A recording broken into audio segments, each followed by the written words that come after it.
Hi, I'm Dr. Karen Joy Adiao, and I treat patients with diseases of the brain, spinal cord, nerves, and muscles. This is ManilaMed's Ask Our Doctors. I'm here to answer your questions about the signs and symptoms of stroke and how to manage them.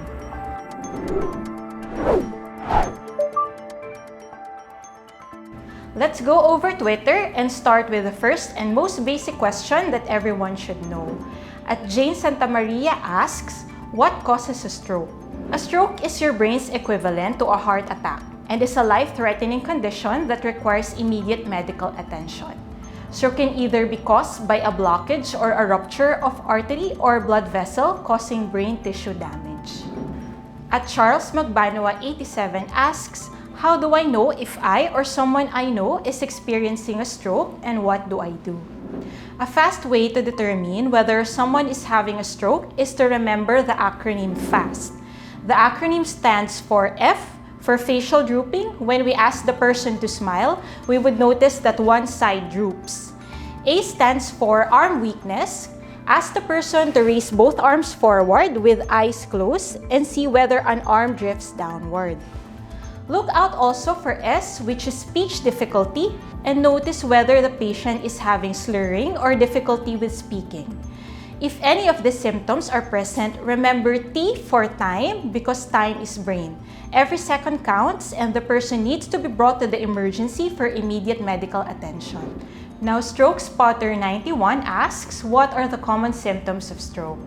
The common signs of stroke include weakness or numbness on one side of the body, slurring of speech, difficulty with swallowing, lack of coordination, imbalance, and sudden dizziness. Other less common symptoms are difficulty with seeing on one side of the visual field, confusion, and changes in mood and behavior. Now let's go over Facebook to read some of your inquiries. Now Edith San Juan is asking, are there any medications that I can take to avoid having a stroke?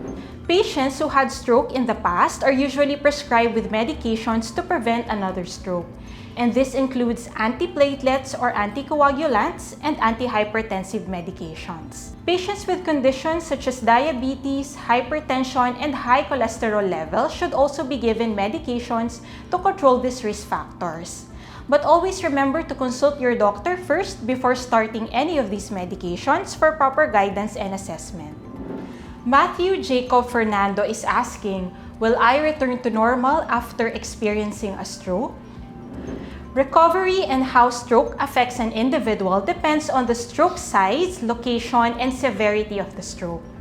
A minor small stroke could have better and faster recovery compared to someone who had a larger, more severe, and complicated type of stroke. The good news is, with the help of rehabilitation, a good 25% of patients recover with mild impairments and 10% recover almost completely. Visit ManilaMed today and feel better with the best. Follow us for more health and wellness information.